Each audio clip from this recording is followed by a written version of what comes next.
اعوذ باللہ من الشیطان الرجیم بسم اللہ الرحمن الرحیم۔ پانی کی بندش۔ 7 محرم الحرام کو یزیدی فوج نے حضرت امام حسین رضی اللہ تعالیٰ عنہ کو پیغام بھیجا کہ آپ اپنے خیمے پانی کے قریب سے اٹھا لیں۔ امام حسین رضی اللہ تعالیٰ عنہ نے پانی بند کرنے کا یہ ظلم اس لیے برداشت کر لیا کہ کہیں بعد میں لوگ یہ نہ کہیں کہ حضرت امام حسین اور یزیدی فوج نے تنازع پانی کا کیا اور یہ جس پر لڑائی ہوئی۔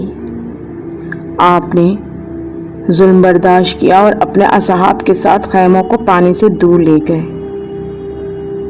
تپتے صحرا میں سب لوگ پانی کی پیاس سے تڑپنے لگے۔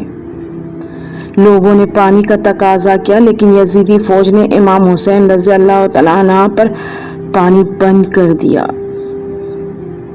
امام حسین رضی اللہ تعالیٰ عنہ کسی صورت بھی یزید کے ہاتھ پر بیعت کرنے کو تیار نہ تھے۔ آپ رضی اللہ تعالیٰ عنہ نے فرمایا، ہمارا راستہ چھوڑ دو، ہم کوفہ یا کہیں اور چلے جاتے ہیں۔ لیکن یزیدی فوج کسی بدقسمت جانور کی طرح طاقت کے نشے میں چور تھی۔ اس کے سربراہ نے کہا، 2 ہی راستے ہیں، آپ یا تو بیعت کر لیں یا جنگ کے لیے تیار ہو جائیں۔ بعض روایت کے مطابق تو محرم الحرام کو یزید کی فوج میں مزید جنگجو شامل کر دیے گئے، جو حضرت امام حسین رضی اللہ تعالیٰ عنہ کی فوج بہتر جان نثاروں سے جنگ کرنے کربلا آئے تھے۔ 9 محرم الحرام کی رات حضرت امام حسین رضی اللہ تعالیٰ عنہ کو یقین ہو گیا کہ یزیدی فوج آپ کا خون بہانے کے در پر تھے۔ آپ نے اپنے تمام اصحابہ اور اہل بیت کو اکٹھا کیا اور فرمایا، آپ میں سے جو جانا چاہے جا سکتا ہے۔ دشمن اپنے لیے جہنم خریدنا چاہتا ہے۔ میری خواہش ہے کہ میرے نانا کی امت جہنم سے بچ جائے، لیکن وہ ہمارے خون کے پیاسے ہیں۔ روایت میں آتا ہے کہ حضرت امام حسین رضی اللہ تعالیٰ عنہ نے روشنی مدہم کروا دی کہ اگر کوئی جانا چاہے تو چلا جائے۔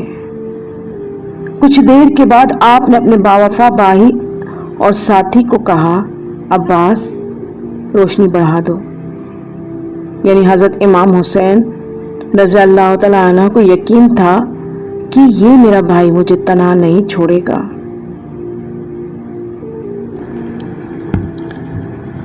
غازی عباس۔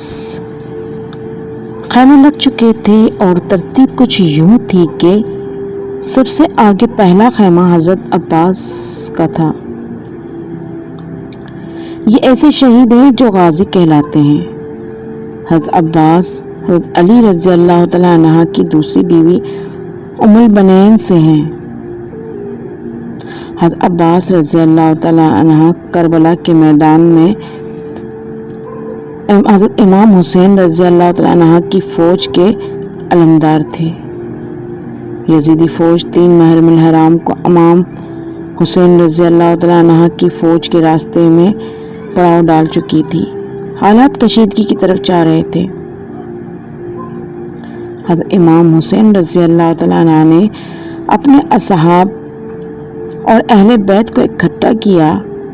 پھر آپ نے فرمایا، میں سب لوگوں سے اپنی بیعت اٹھاتا ہوں، آپ آزاد ہیں، جانا چاہیں تو جا سکتے ہیں۔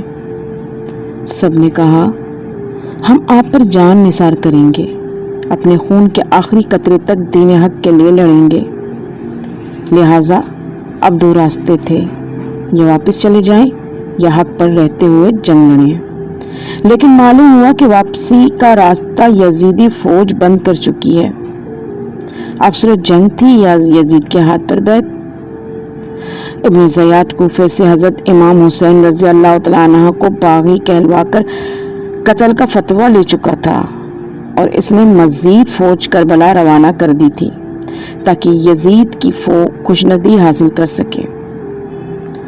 روایت کے مطابق حضرت امام حسین رضی اللہ تعالیٰ عنہ کے بہتر افراد کے مقابلے میں ابن زیاد نے 4 محرم سن 61 ہجری کو بہت بڑی فوج کا لشکر لے کر کوفہ سے روانہ ہو گیا۔ حضرت امام حسین کے ساتھ یزیدی فوج کے مذاکرات جاری تھے۔